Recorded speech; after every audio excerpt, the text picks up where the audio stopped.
So that's the air fryer still going on in the background. Yes, my biological father, Joseph Ignatius Jingery, the owner of Jhingo Auto Works in Hyattsville, Maryland, is still marathon texting me with the jokes about suicide. And my father is doing this in retaliation for my sharing that for years he allowed my brother to use his business, Jhingo Auto Works, to wash his drug money and use his home address falsely. Instead of talking about my ain't shit daddy, instead of talking about what I didn't have or what I still don't have in a father, I want to talk about the men in my life that have been like fathers. I'll give 3 examples. Number 1, without a doubt, it is Lou Berry, the co-founder of the Literary Media Arts Department at the Duke Ellington School of the Arts. You all may not know, at Duke Ellington, the same high school that Dave Chappelle attended, we have to go through an extensive admissions and interview process. And once I got in years later, I said, Mr. Berry, why did you accept me into Duke Ellington? Mr. Berry calls me CJ. He said, CJ, I saw a light in you that you did not see within yourself. Also at the Duke Ellington School of the Arts, number 2, the head of our guidance department, it was called the Shepherding Program, Father John Payne. Father of the Paynes. Father of the Paynes.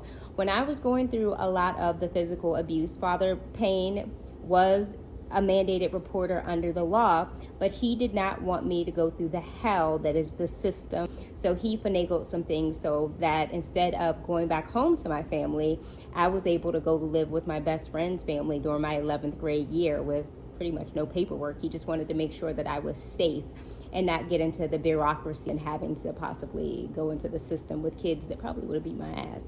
I'm from uptown. Anywho, the 3rd is in high school, I was in a mentoring program. It wasn't like a program for inner city kids or anything. It was just a mentoring program sponsored by the DC alumni chapter of Delta Sigma Theta and the men of Omega Psi Phi. And they had big corner house on 13th and Fairmont Northwest.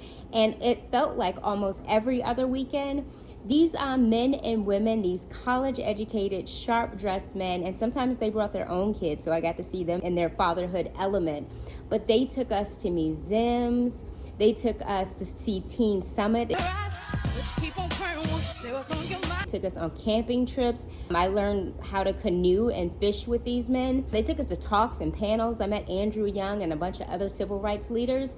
And just one random, maybe funny thing, no matter what the Qs and Deltas had for us, whether it was winter or we were on a camping trip, they were always outside cooking barbecue and grilling for us kids. And maybe that's why barbecue is my favorite food to this day. And if it wasn't for this program with the Deltas and Qs, I would not have applied for or went to college. Those are the first memories that came to mind of men that were powerful in my life and replacement dads, I guess. All right, bye. I'm gonna go eat these barbecue chicken wings. I wonder why I want barbecue chicken wings.